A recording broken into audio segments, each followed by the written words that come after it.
Hi everyone, my name is Rashid. Today is the 5th of January 2025 and I'll be going over a major news event that, let me change this as well, that the US manufacturing PMI rises to a 9-month high, but challenges still loom, according to Reuters.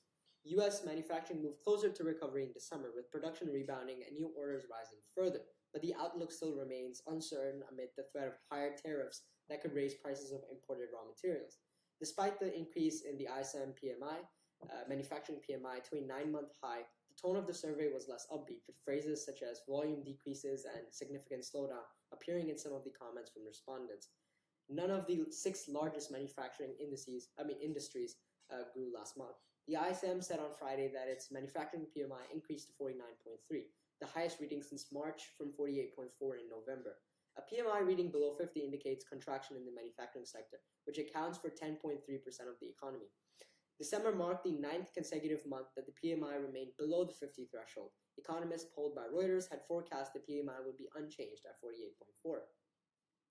Several industries, including primary metals, electrical equipment, appliances and components, as well as paper products and miscellaneous manufacturing, reported growth last month. Among the 7 industries reporting contraction were textile mills, machinery, and transportation equipment. Manufacturing was battered by the Fed's aggressive monetary policy tightening in 2022 and 2023 to tame inflation. But sentiment surveys, including the PMI, have exaggerated the magnitude of the decline in factory production.